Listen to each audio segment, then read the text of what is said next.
Good evening and welcome to this virtual meeting of the Council. First, may I remind all of you of some domestic arrangements.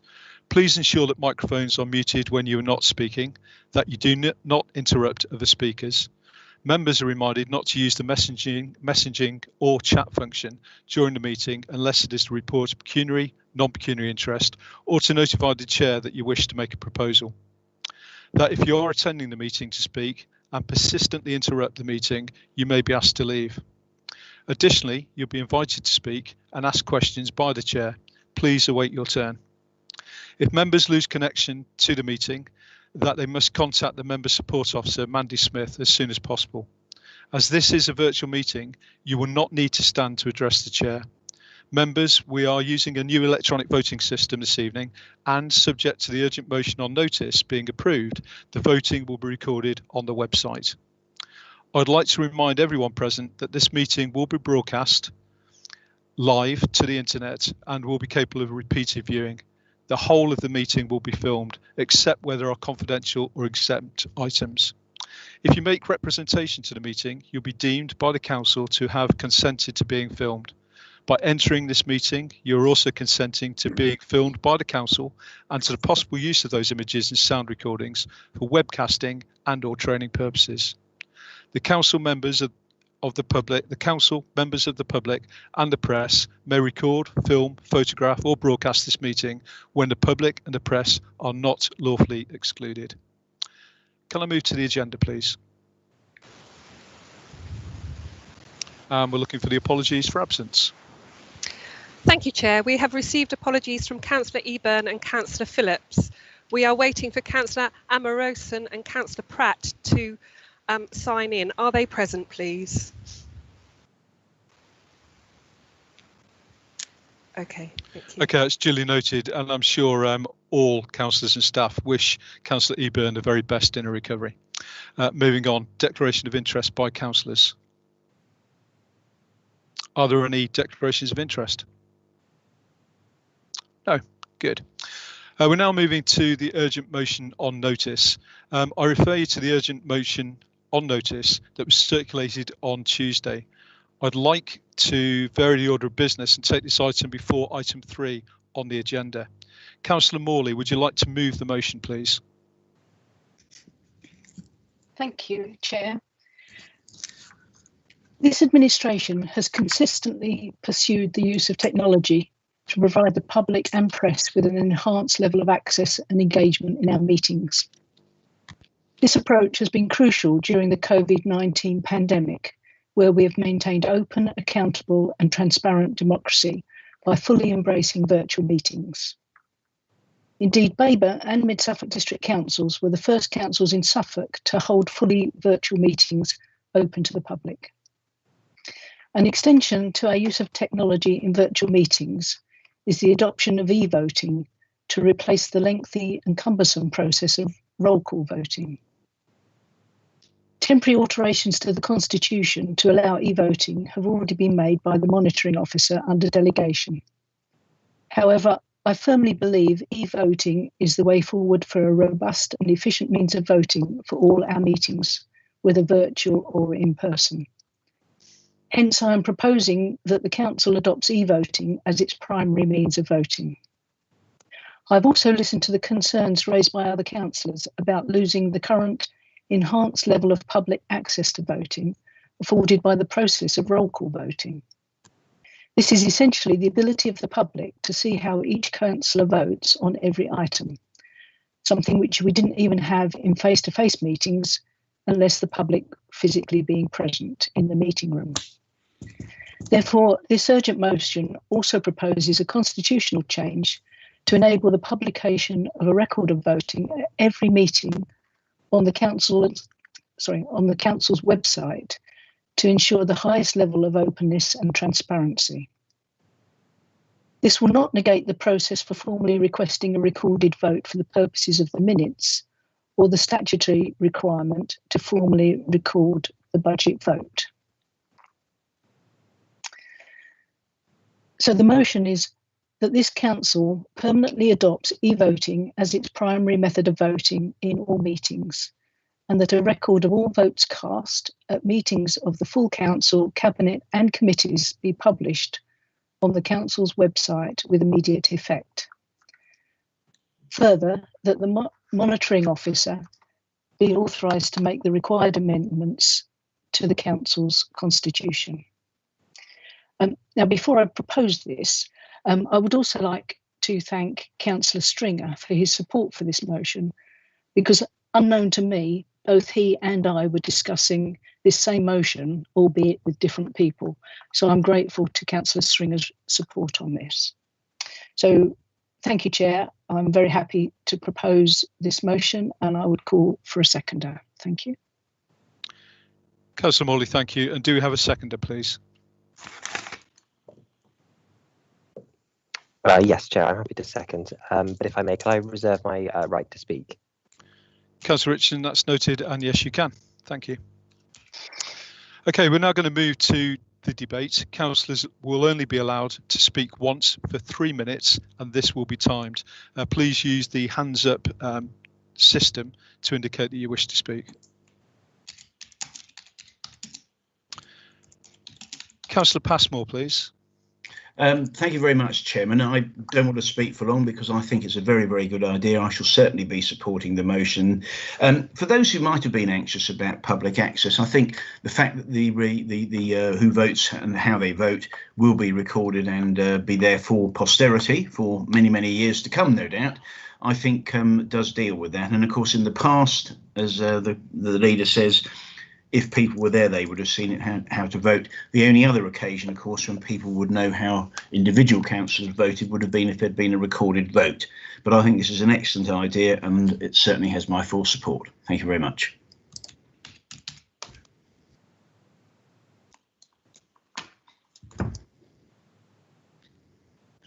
Thank you. Councillor Field. Thank you. It certainly has my support. Been familiar with recorded votes in this way at County Council for many years, and find it acceptable. It to many extent it enhances democracy to be able to see how councillors have voted. I have a few concerns perhaps around the edges about the possible pressure that could be brought on some councillors, but perhaps that's a risk we all take in volunteering for this role. So to summarise that, really I'm in support, and I'm sure I can pledge the support of the Green and Liberal Democrat group to this motion. Councillor Field, thank you, and some very good points there. So Councillor Stringer, please. Thank you, Chair. When all of us become elected, as we have, you're basically exercising power on others' behalves. That power may have got diminished over the years and changed and altered, but I always think it's a basic courtesy that if you're exercising power on behalf of someone else, you should at least tell them what you've done. And this is a way of openly demonstrating exactly what you've done. Thank you, Chair. I'll be supporting this motion. Thank you. Some very important points there. Councillor Richardson, you reserved the right to speak. Do you wish to say anything? Yes, thank you, Chair. I will be brief. I just wanted to echo what Councillor Morley's already said, that I think this is a really important step forward to enhancing the democracy that we exercise as a district council. But I think it's also demonstrated this, the virtual meetings we've had, it has proved to be a little bit unwieldy at times with the sort of constant roll call voting. So I think this is a step forward to making our deliberations a lot more efficient. And as I think other councils have said, it's already been done at Suffolk County Council for quite some time without any major hiccups. So I think it's absolutely right that we should be adopting this. So I'm very happy to second this motion. Thank you very much. Thank you. I can see no other hands up apart from Councillor Stringer. Is that just you forgot to take it down? Thank you. Legacy hand, Chair. Thank you very much. OK, Councillor Morley, do you wish to add anything? No, I think the motion says it all, and I'd like to thank everybody in the chamber, hopefully for your anticipated support. Thank you. Thank you. I'll now ask the Corporate Manager Governance and Civic Office to conduct the electronic vote, and again using the mod dot system. Thank you, Chair. Councillors, could you please open the vote in the modern.gov app by clicking the plus sign in the top right hand of the agenda screen and selecting attendance and voting. In the voting tab, the vote for this agenda item will show in blue. Please click on that blue line to open your vote. Thank you.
Can you indicate, Councillor Fleming, can you indicate how you wish to vote? For, please. And Councillor Otten? For. Thank you.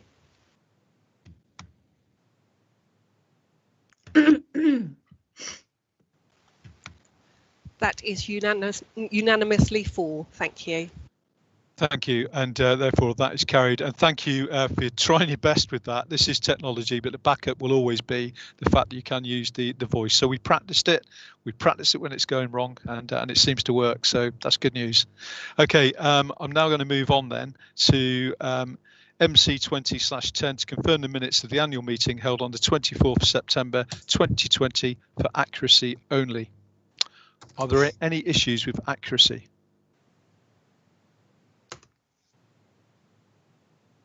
Could I have a proposer, please?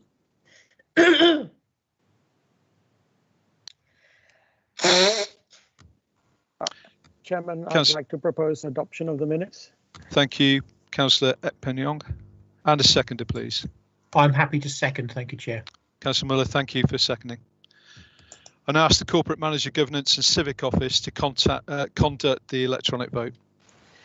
Okay, thank you, Chair. Councillors, again, can you open the vote in the modern.gov app by clicking the plus sign in the top right hand of the agenda screen and selecting attendance and voting. In the voting tab, the vote for this agenda item will show in blue. Please click on the thin blue line to open the vote. Thank you.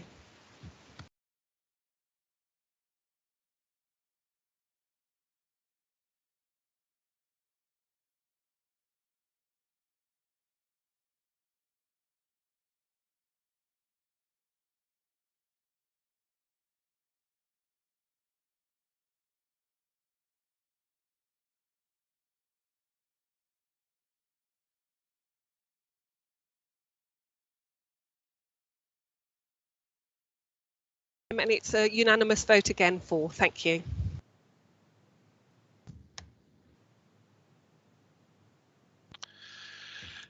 Thank you. The minutes of the meeting have been confirmed and we've signed at the next practicable opportunity. MC 20/11 Chairman's announcements. I refer to the paper MC 2011 for noting.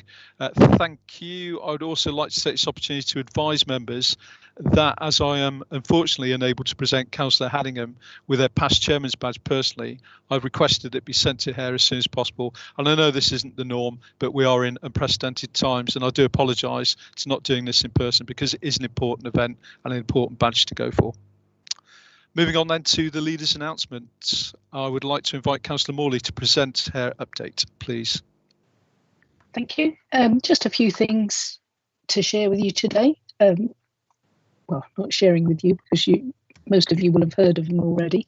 CIFCO acquisitions. CIFCO has purchased 3 further properties this month, totalling almost £10.5 million, to bring in future income for councils to invest back into local communities.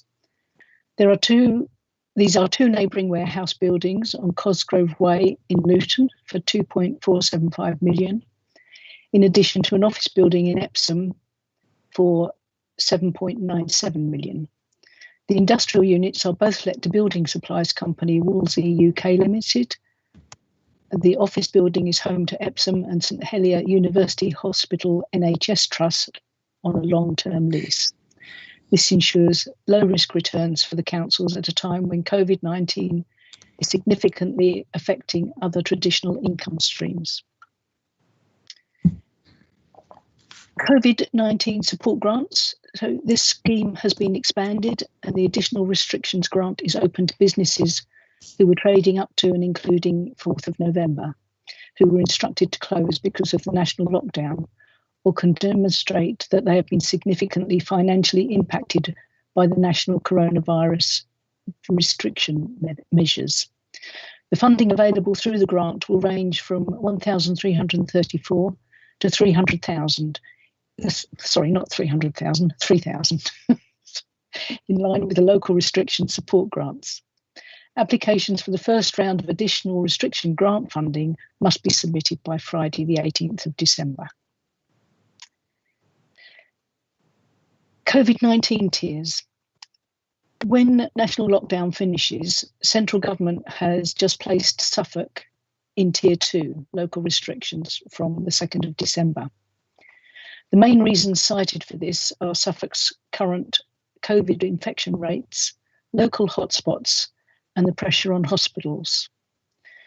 And while Suffolk has so far seen comparatively lower levels of infection than elsewhere in the region and the country, the current infection rate of 85 cases per 100,000 people is more than double what it was when Suffolk first entered Tier 1 on the 14th of October. At the beginning of September, there were just 5 cases per 100,000 people. There are 116 COVID patients in Suffolk hospital beds as at the 23rd of November. And although Mid-Suffolk numbers are fewer than the Suffolk average, we still need to stick with it, Suffolk, because the virus is no respecter of boundaries. As Stuart Keeble said, every one of us needs to keep following the rules to stop the spread of COVID-19. We need to ensure our hospitals can continue to care for people who urgently need help, including those who don't have COVID. We need to be responsible today for a better tomorrow. Thank you, Chair. That's the end of my update. Thank you, Councillor Morley. Any questions for the leader, please? I see Councillor Mathieson, please, followed by Councillor Field. Thank you. Yes, in view of the announcement by government yesterday regarding the use of Public Works Loan Board funds, will you be seeking to borrow the remaining 30 million that's been authorised by the 2 councils? Thank you, Councillor Mathieson. We are, of course, considering all aspects of the Chancellor's spending review announcements yesterday, including to the changes to the Public Works Loan Board and the consequences for CIFCO. Thank you. Thank you. Thank you. Councillor Field, your hand's gone down now. I believe, do you still have a question or not? It was really an extension of Councillor Matheson's question. I was going to ask that, under current circumstances, many companies in commercial business are unfortunately severely challenged and going through administration procedures, and during that they tend to insist on lowered rents. I wondered whether this is being taken into account in your decision making on CIFCO. I'll ask our Assistant Director to answer that question, if I may. Thank you. Yeah. Yes, please. Emily, are you available?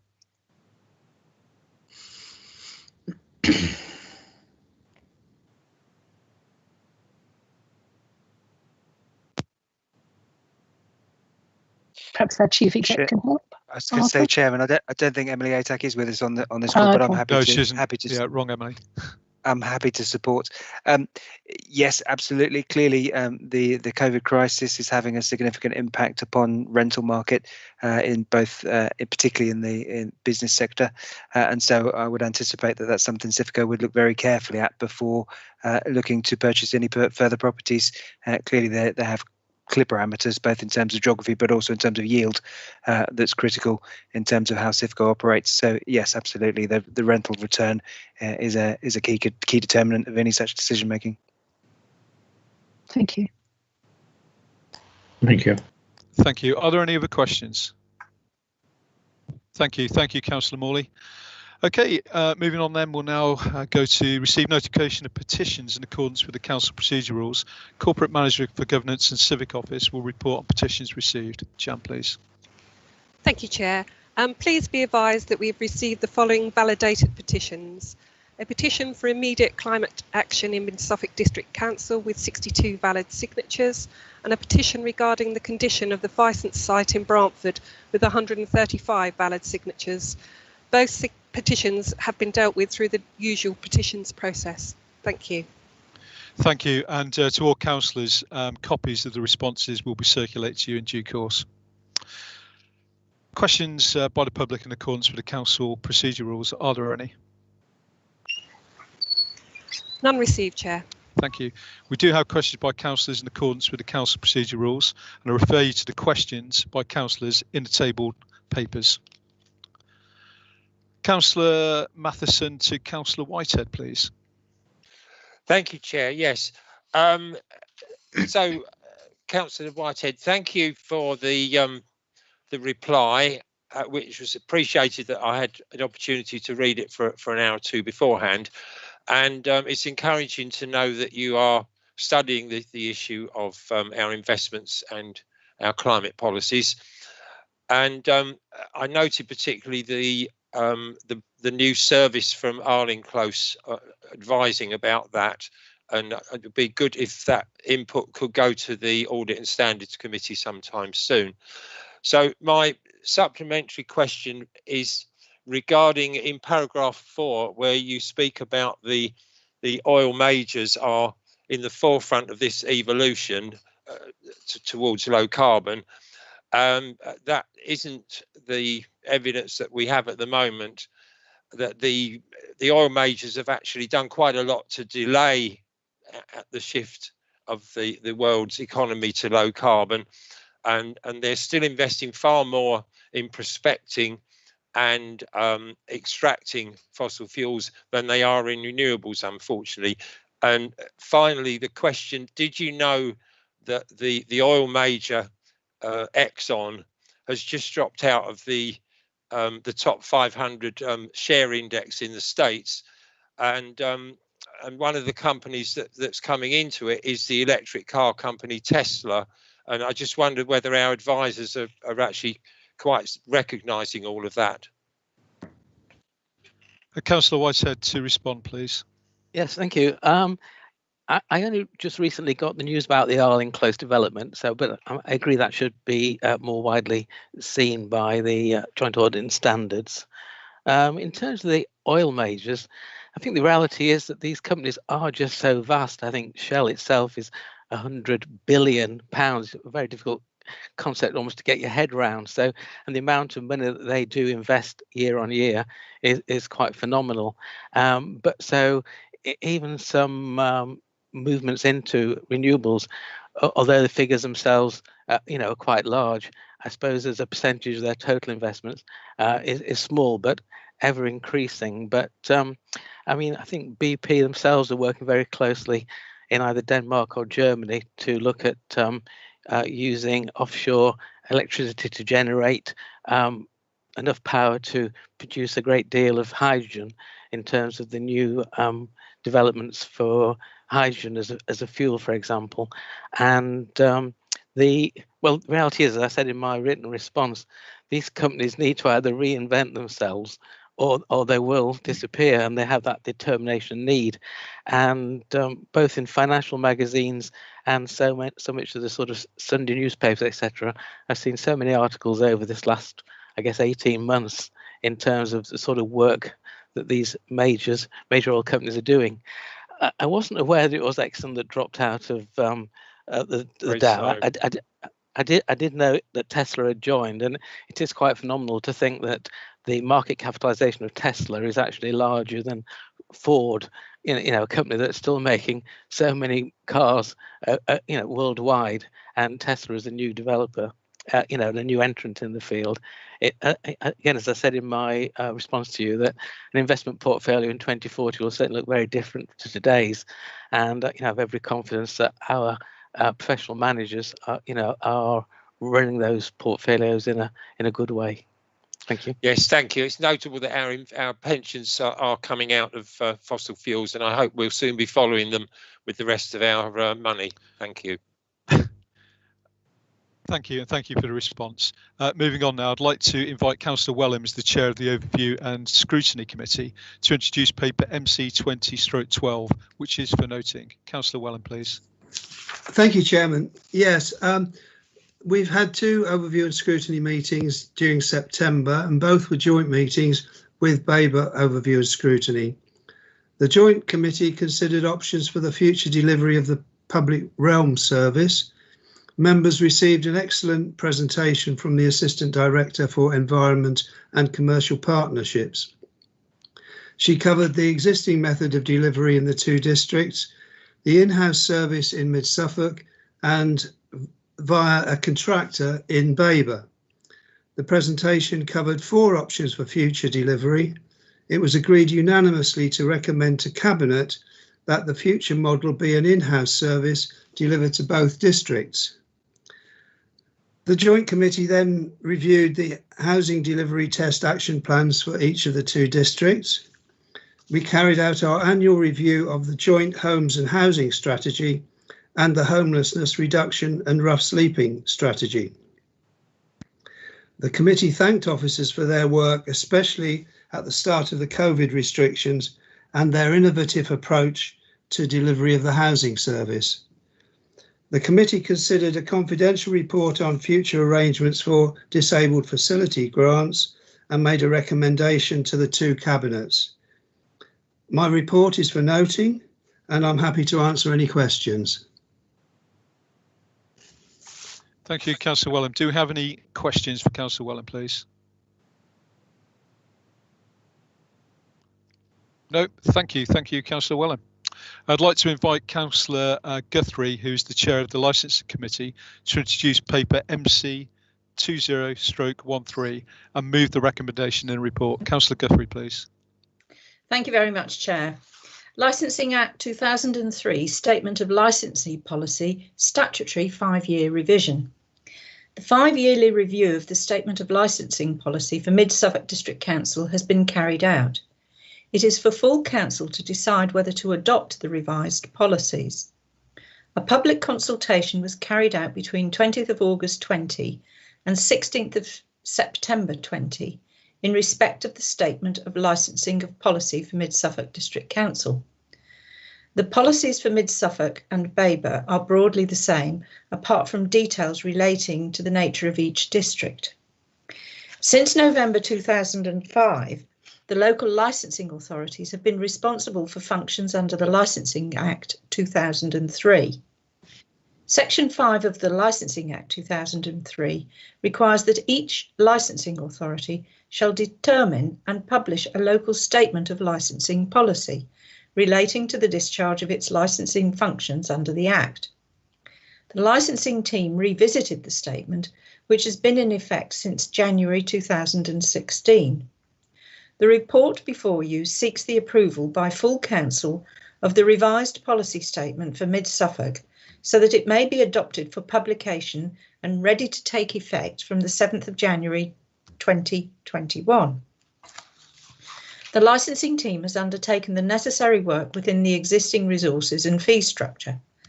The legislation aims to secure full cost recovery of administering Licensing Act 2003 functions through fees payable for licence applications and ongoing maintenance.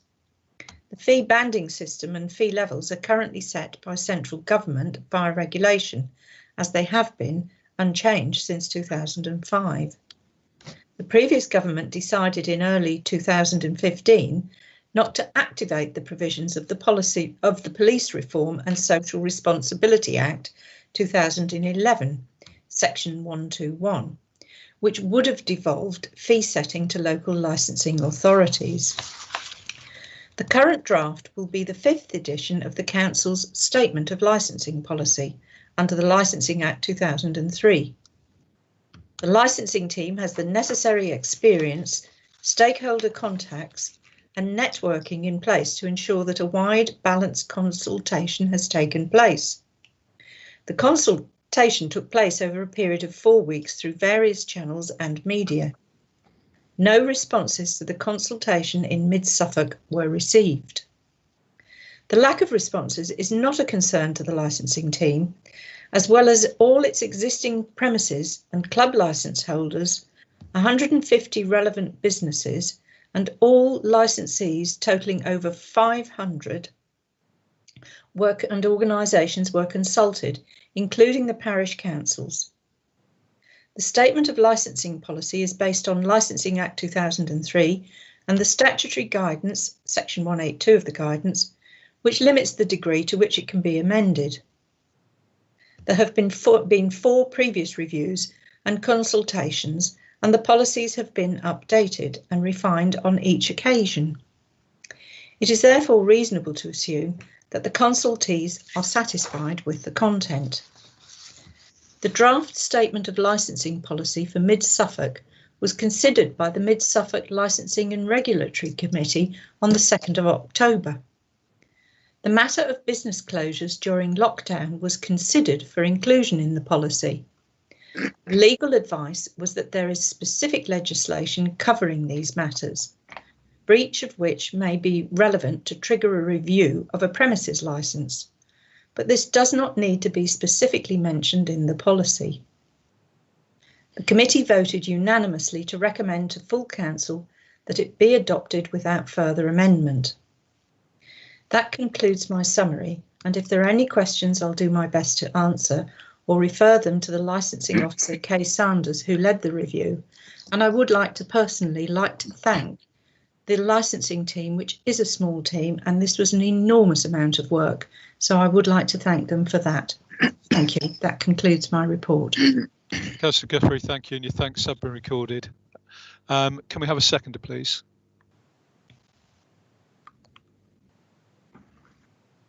Yes, I am happy to second the I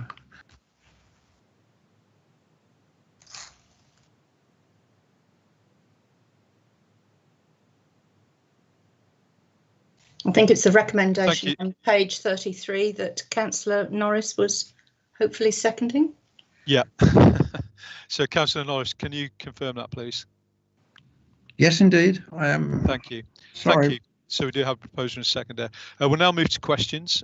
Councillors may ask as many questions they wish. However, they must be relevant to the subject under discussion and must be a question. So I don't want a whole sentence beforehand. Let's stick to the questions and you'll get a prompt answer, I'm sure. So the first person we have is Councillor Otten, please. Thank you, Chairman. It's not a question, but it is just a statement that I'm pleased to see within the report. Can I carry on? No, we'll leave that to debate. So I get where you're going, but it's not a question. So are there any questions, please? Okay, moving on then. We'll now move to debate. Councillors will be allowed to speak once for 3 minutes and it will be timed. Councillor Otten. I've noted on page 60, and I believe there was another page, the statement of states that evidence of the right to work in the UK must be provided. Just to say, I'm pleased to see that, because it then demonstrates the council's commitment to the anti-slavery project. Thank you very much. What a very important point. Are there any other people that wish to debate this? No. Okay, Councillor Guthrie, do you wish to add anything? No, not at all. Thank you very much. Thank you. I'm going to read out that proposal again, just so everybody's fresh before we go to the vote. So the proposal, or the recommendation, 3.1, that the draft revision Licensing Act 2003 Statement of Licensing Policy document as attached at Annex A to this report be adopted for publication and to take effect for 5 years unless sooner revised from the 7th of January 2021. I now ask the Corporate Manager, Governance and Civic Office to conduct the electronic vote. Thank you, Chair. Councillors, can you please open the vote in the modern.gov app by clicking the plus sign in the top right hand of the agenda screen and selecting attendance and voting. In the voting tab, the vote for this agenda will show in blue. Please click on that thin blue line to open the vote. Thank you.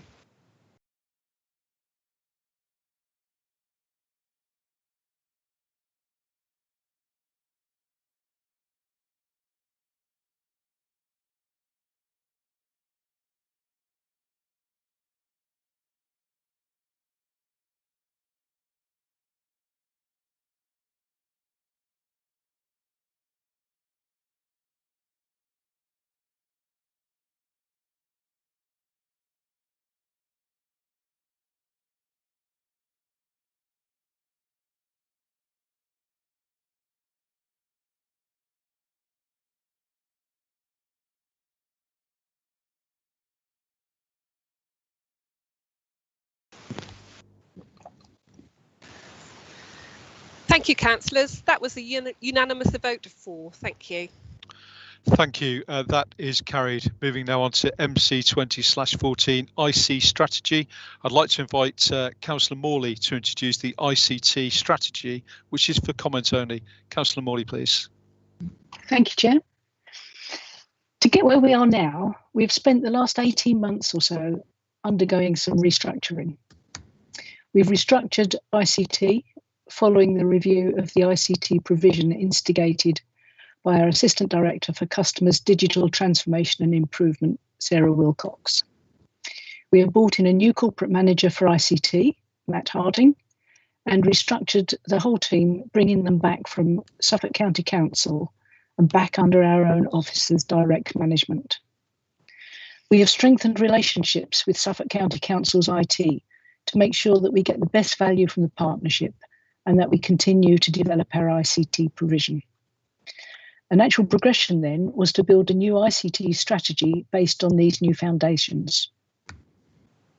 So to the strategy. The focus of our ICT strategy, like our other key strategies, is about ensuring ultimately that ICT can enable better outcomes for our residents and businesses, and staff can fulfil their roles effectively and efficiently.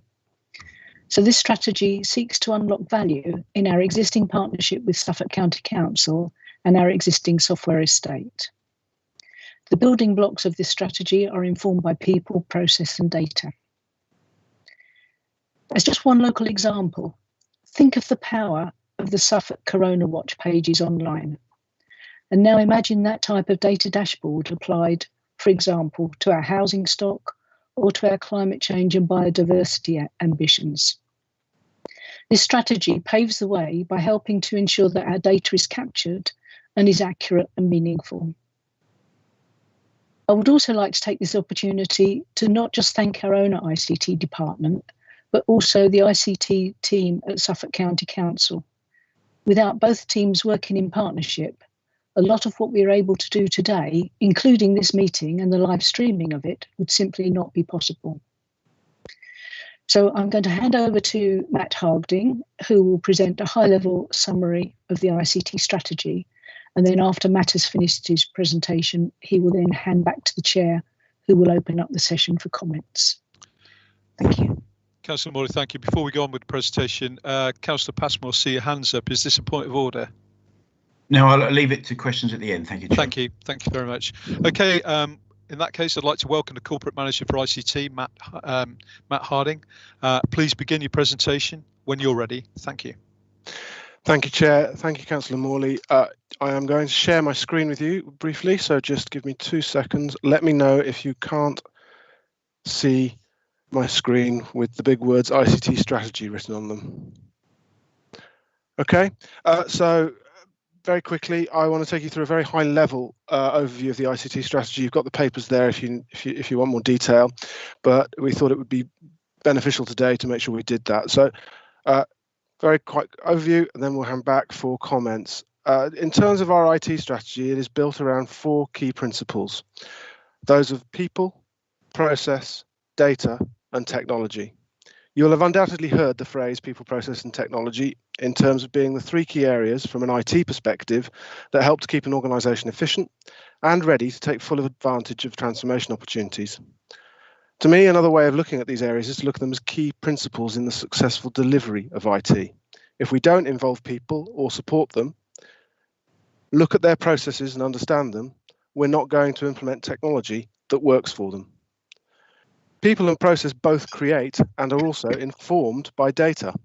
Data is one of our potentially most overlooked assets, and an asset that IT can help to surface to provide the additional insights and support that services and people need, but also to provide evidence to the organisation of both the need for and the results of change. And with that in mind, that's why we stuck with the people, process, data, technology principles for our key strategy as our key principles. Just to give a little bit more detail on those, from a people perspective, it's about connecting the staff of Babergh and Mid-Suffolk with the information and insight that enables them to undertake their roles effectively from wherever they may be. It's also about connecting our residents and our customers to the services that we provide them in the most cost-effective and efficient way, enabling them to self-serve digitally where appropriate, but not forgetting that not everyone can or will self-serve digitally or has the ability to do so. It's also ensuring that we as an organisation are enabled to collaborate across the organisation and across our partners and other delivery agencies to make sure that we connect key strands of work quickly and effectively. Finally, on the people side, it's also about ensuring our communication tools that we use are modern and fit for purpose, and that the communications that we make with both customers and partners of Babergh and Mid-Suffolk is relevant, timely, accurate, and is through relevant mediums and channels. Process is about making sure we assess our technologies to understand and make sure that they are enablers of effective processes within our organisation. And where possible, automating those processes where it makes sense to do so, and leveraging technologies that help to digitally enable processes within Babergh and Mid-Suffolk. I want to be able to automate those repetitive robotic tasks that free up staff time to enable them to focus on more meaningful tasks. And where a process can't be automated end to end, or it doesn't actually make sense to do so, we should look to accelerate those parts of the process where it does make sense to do so and can be done to ensure that residents still get better services, albeit in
Thank you for your patience. We lost the external link to the rest of the world, so our live link went down with the YouTube side.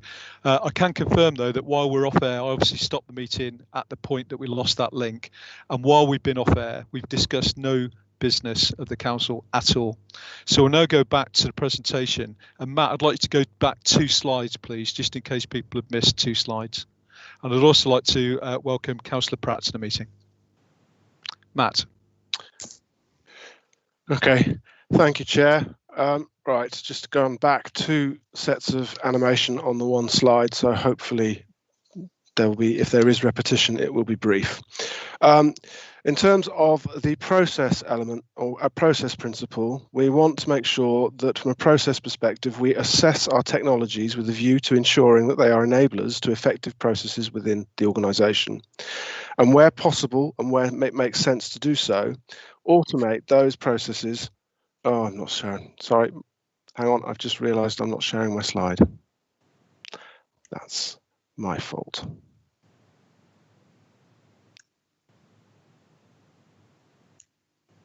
Okay. Try again. Right.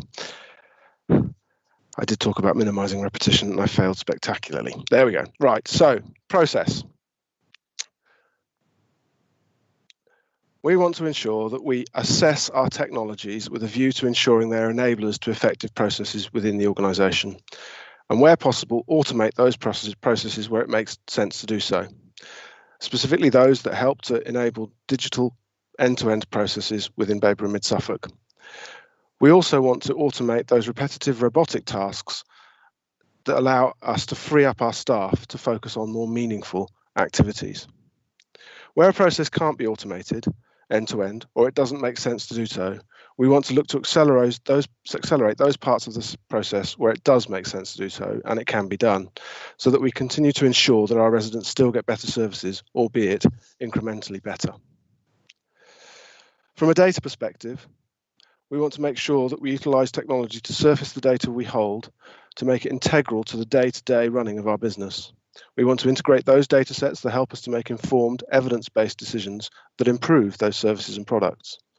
And where possible, we want to take up the appropriate opportunities that data provides us, both internally held data and externally provided data, to provide insight into the potential future demand for existing and new services.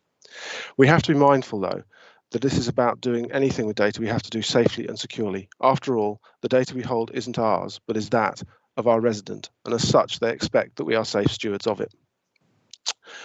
Lastly, technology.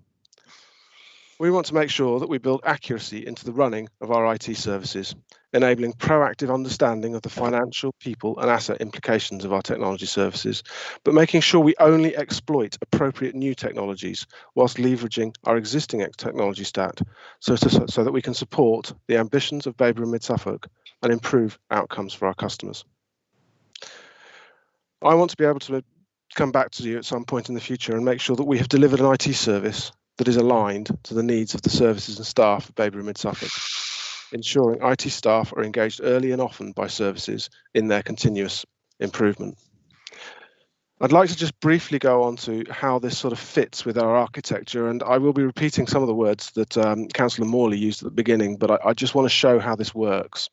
So to all intents and purposes, as Councillor Morley said, one of the things I want to make sure is that our data in our IT is there specifically to provide better outcomes for our residents and customers.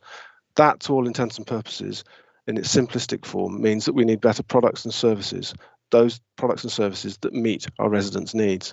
And from an architecture perspective, we tend to think about this in an IT world in sort of 3 layers. Our front office, i.e. the area where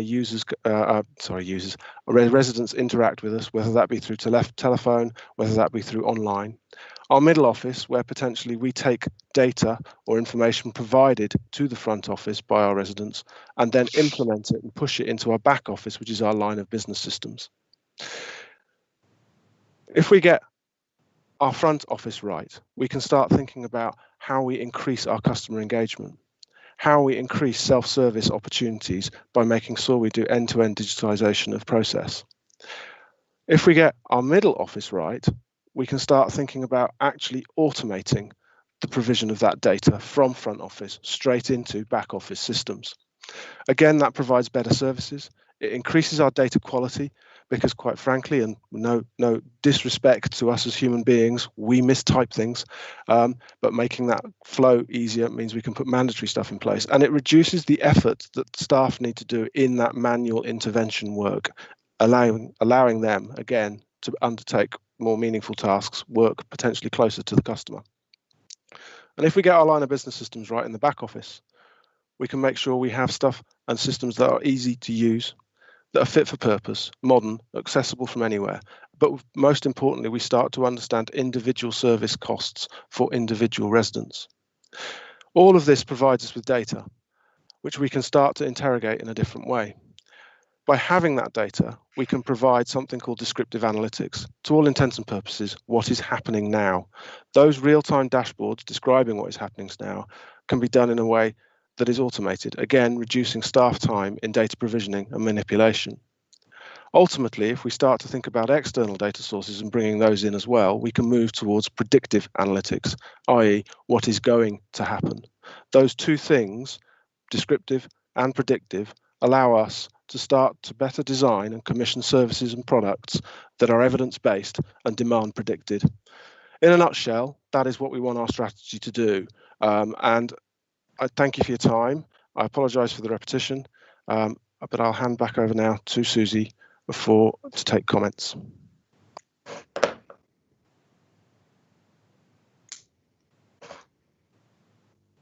Thank you, Matt, for your presentation, and we do look forward to having you back at some future point for a progress report. I'm sure we'll all be very interested in that.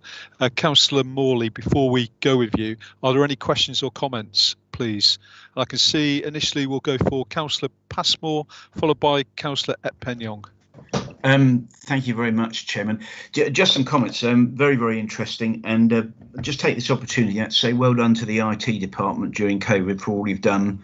I think it's been an incredible achievement, and I really do mean that. You have enabled us to carry on come hell or high water. So I think that's a real gold star for everybody involved. So please, I'm sure I speak for everybody saying that.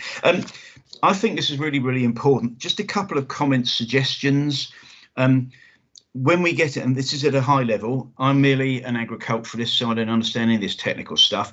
But there's a serious point here, actually, Matthew. It's about making it easy to use and understand without too much technical stuff that, as you probably know, I will get lost in, particularly if we're looking to residents and businesses and so on out there. One of the issues we need to work very hard at, and there's a government responsibility as well as colleagues in the county council, of course, is connectivity, the broadband, Wi-Fi, 5G, that's the word I was looking for. See, I told you I didn't know much about it. Those are really, really important factors, and they could, I suppose, if used properly, revolutionise it. One of the things I think is really crucial, the data that you use and harvest and use as evidence in order to decide what we do, how we allocate resources and investments on. I can't emphasise that enough. Based on evidence, you can talk to the public and so on. This is why we're doing it. Could I also make a plea, if we can use technology in time to make sure we're doing everything possible, particularly in remote rural areas where we've got issues of isolation. You look at the Community Foundation Hidden Needs reports, a lot of stuff in there that is really worth using, but also to preserve those who are perhaps reaching the sunset of their life, or perhaps are finding it very challenging, be they young or old, to live independently. How will we use that? And then the last comment I really want to make, linking in with other public services and the voluntary sector, and in the voluntary sector include our parish councils. I think all of us find most parish council meetings are done, for example, using Zoom. Will we be able to help facilitate that? Doesn't matter to me, I can use it on my desktop at home, as I suspect many of us are. So what are the other mediums we can use within this strategy to make it ease of access, communication, and that those sorts of things are really, really important. But we mustn't forget the voluntary sector. And related to that, I'm thinking of other issues on a socio-economic basis of, for example, if someone's been a victim of domestic abuse and has to move, looking at the housing, keeping them safe, and making us deliver our services better So those are only comments. I just wanted to share them with you and everybody else, because I think there's a real opportunity which I'm sure we will all want to grasp with vigour. So thank you very much. Yeah, very good points. Councillor Ekpenyong, please. Thank you, Chairman. I have to say that Councillor Passmore has probably stolen pretty much a lot of my thunder and most of everybody else's with his long commentary.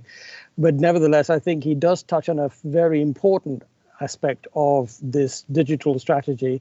And having been a councillor for about 6 years now, I'm absolutely delighted with the progress we've made on this front, because I think it's absolutely vital to the way that the council will function going into the future, and the way that we communicate and exchange information and ideas within our communities. But obviously underpinning all of that is a robust broadband network, and I think this is something that we as councillors across all the different levels of government need to really press for, because not only will it help with the social isolation, but I think it's also absolutely vital for growing the economy of our district. So those are the comments I would like to make, taking on board all of the things that Councillor Passmore, with his lack of IT knowledge, has managed to say in the meantime. Thank you very much. Councillor Ekpenyong, thank you. Moving on now to Councillor Whitehead, please, followed by Councillor Mansell. Thank you, Chairman. Our people are quite clearly at the heart of this strategy.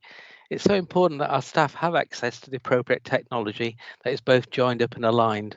I think a great recent example that springs to mind is our building services team. We invested in tablet devices which are managed and regularly updated so they could remotely access Microsoft Teams, which is a key communication tool, allowing them to participate in online team meetings, training and well-being events. Indeed, when we first entered lockdown, throughout the organisation, we were able to rapidly move to new ways of accessing our IT. We had rigour around our ICT asset register and could clearly see which staff members had which laptop or PC.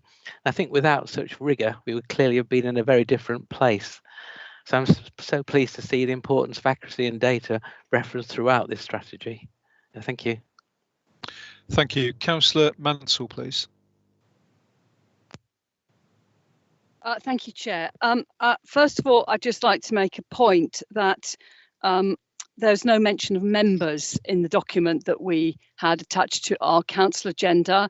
It talks about staff and customers. But my main point that I wanted to make is to do with the cloud-based solutions, which are described on page 74. And it talks about looking at the cost and security concerns. And I would just like to know whether, as well as those concerns, whether we are also looking at the carbon footprint of the data centres and the cloud-based solutions that we're using, and whether that is being taken into consideration in our pledge to become carbon neutral by 2030.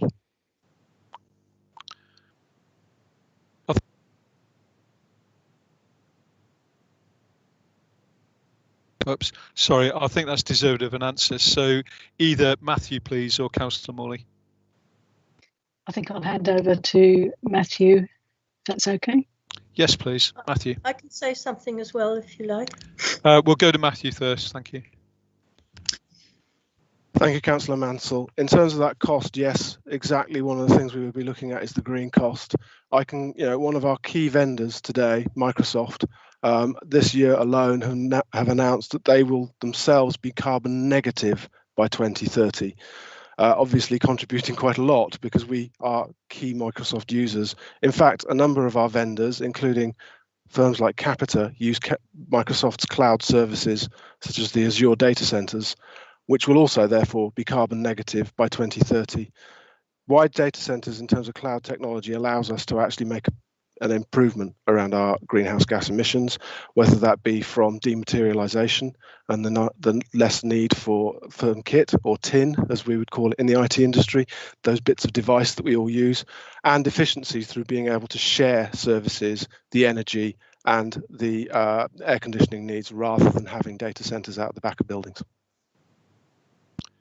Thank you. Thank you. And Councillor Mansell, I think your point about members is not lost on either Councillor Morley or Matthew, and that will be corrected for the future. Thank you. Moving on now to Councillor Geek, please. Thank you, Chair. I was really glad to hear the word residents in many places in the presentation, but the actual IT strategy document often uses the word customers as a synonym. The District Council does, of course, have customers, but these aren't the same as residents. Residents are the citizens of Mid-Suffolk, and the difference between a customer and a citizen is that a customer has a kind of transactional relationship with the council with no wider responsibility to other customers or to the community. But residents do have individual responsibilities to the rest of the community as citizens. Now, I know that this is a small point, but I do feel strongly that we should encourage an awareness of our individual responsibilities with appropriate language in all our policies and strategies. Thank you. Thank you, Councillor Geek. It's not a small matter, actually. I think your point is extremely valid, and I'm hoping that Matthew take that away. Thank you. Okay, moving now to Councillor Field, please.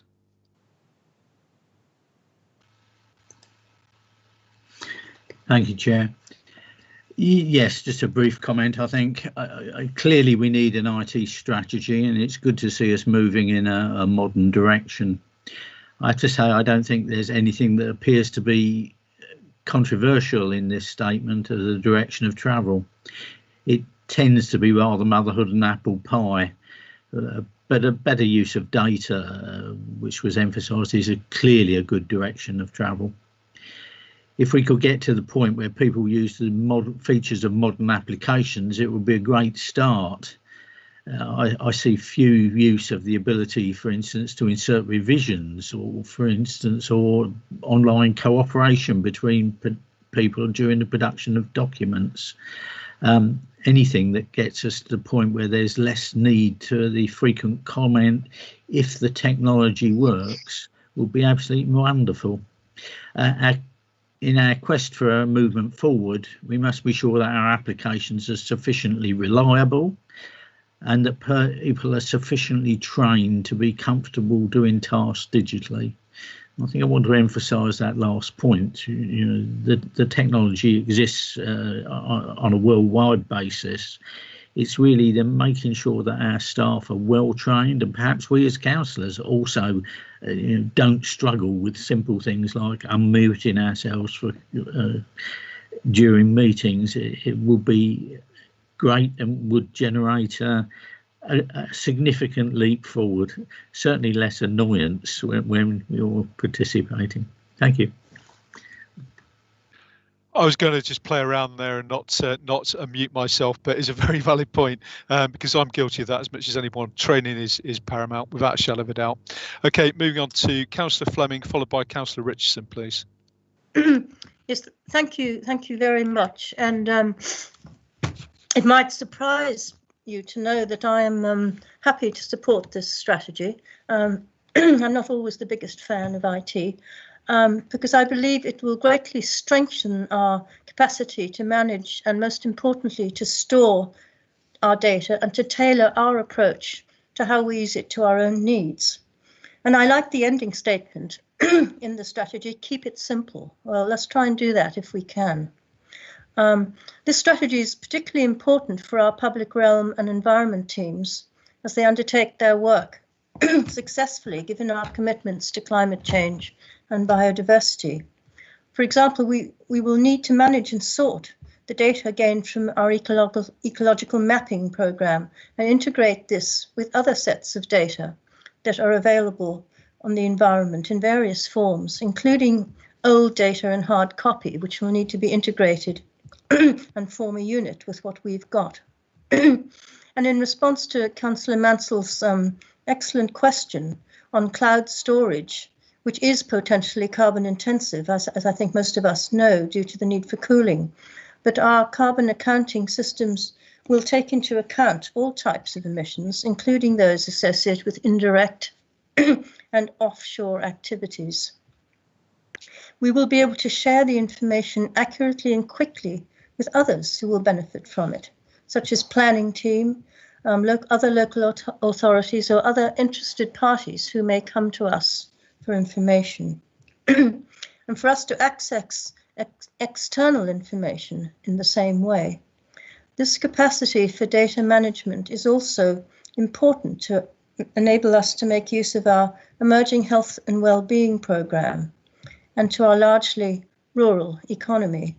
It enables us to share information effectively with and on behalf of our residents, knowing that it ultimately belongs to them, i.e. you. Thank you. Thank you, Councillor Fleming. We'll now go to Councillor Richardson, followed by Councillor Brewster, please. Councillor Richardson. Thank you very much, Chair. There's a few points I'd like to make, if I may.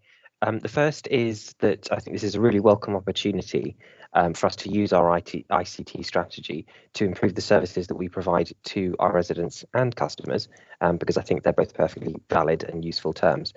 And I think the way that we can do that is by making the services we provide more interactive, more efficient, more user-friendly, to enable more of our residents and customers to be able to interact and engage with Mid-Suffolk District Council and the services we provide, particularly as I think councillors have already said, those members of our community who may be isolated or suffering from loneliness. I think that's a really important way that we can keep in touch with those individuals and help them and support their needs.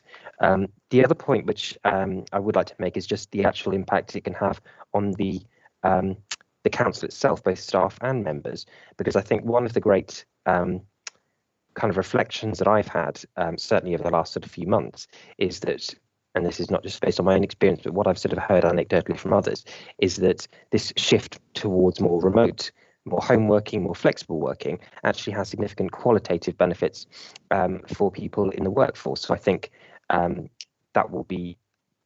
is a benefit that I think our all of our officers can enjoy going forward, and I hope that's something, that degree of flexibility is something we can retain in the future.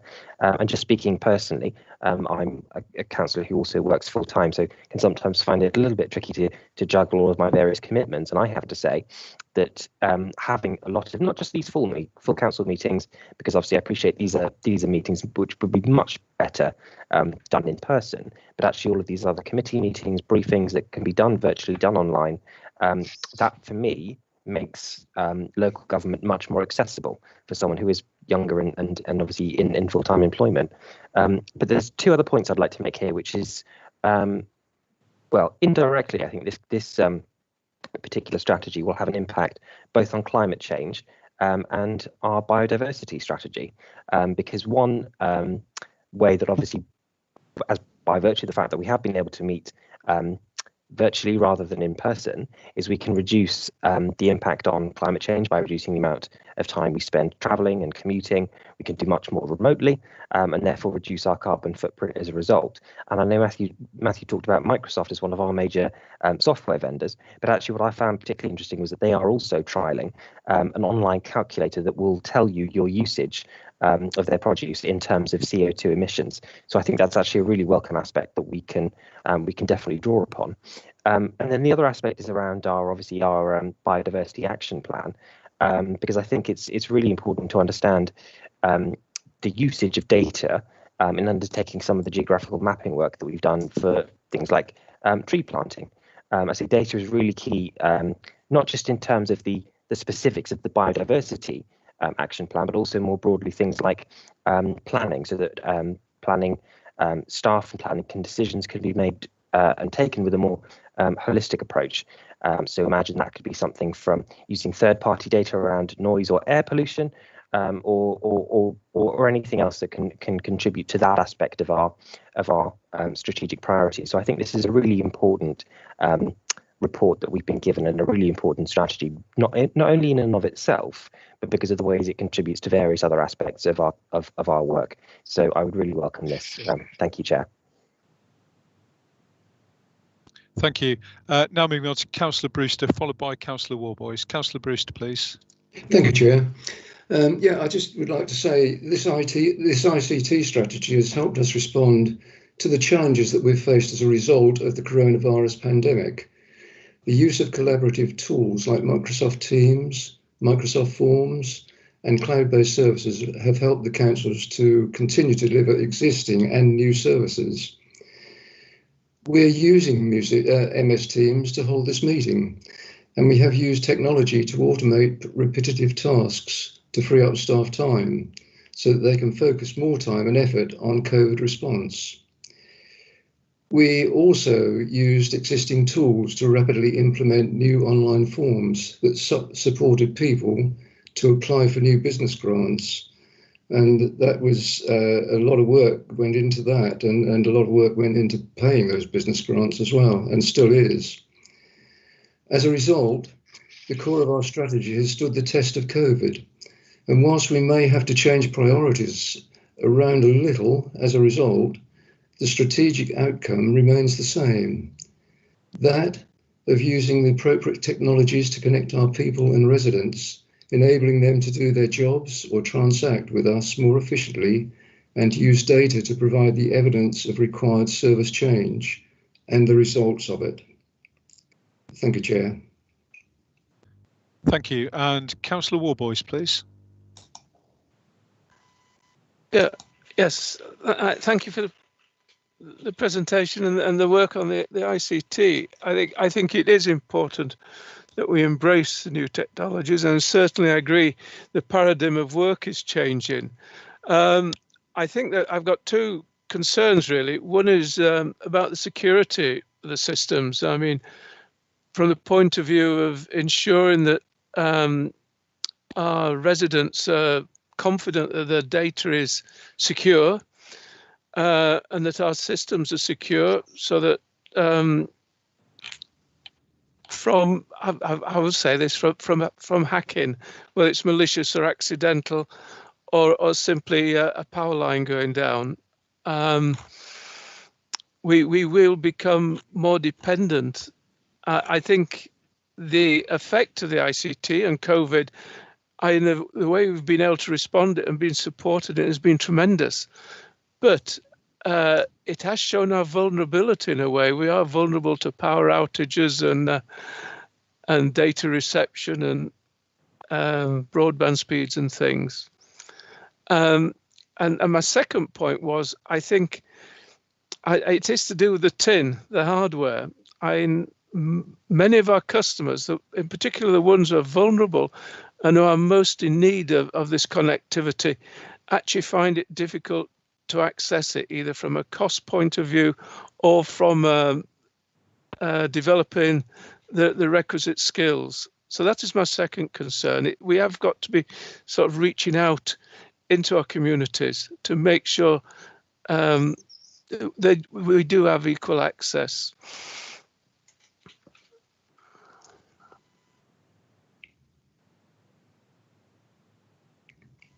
I think I'm not going to say any more.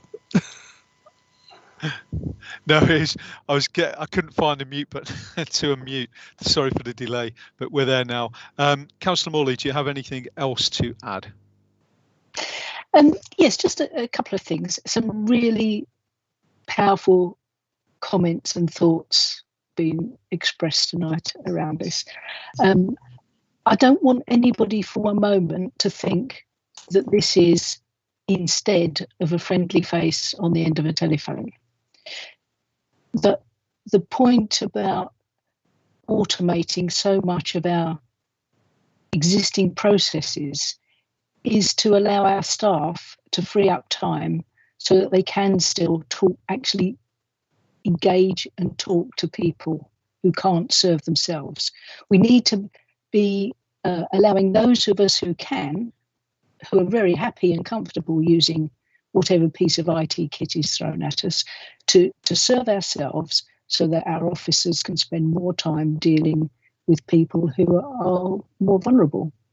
And COVID, over the last 8 months or so, has resulted in a lot of people who've never in their life used a computer before, all of a sudden are FaceTiming with the grandkids as a means of keeping in touch. So I think it is a great enabler.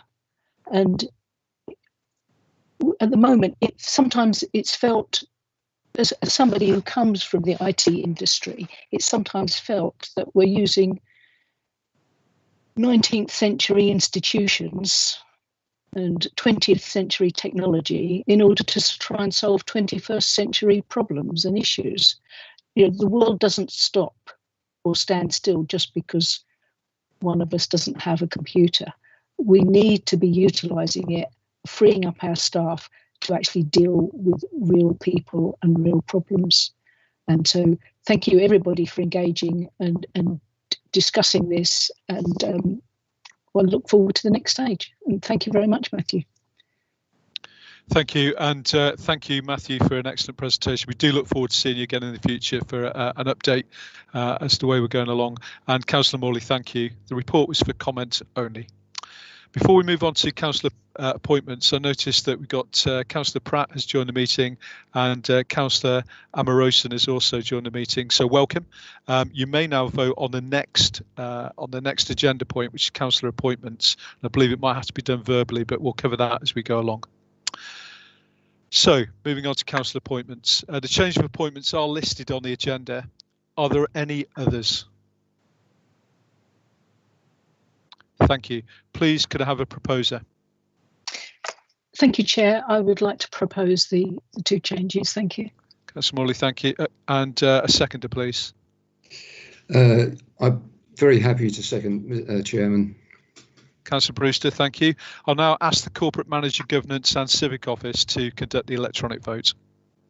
Thank you, Chair. Councillors, could you please open the vote in the modern.gov app by clicking the plus sign in the top right hand of the agenda screen and selecting attendance and voting. In the voting tab, the vote for this agenda item will show in blue. Please click on the thin blue line to open the vote. Thank you.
Okay, so we have received votes from all councillors apart from Councillor Amoroson. So Councillor Amoroson, would you like to indicate how you wish to vote, please? For. Thank you.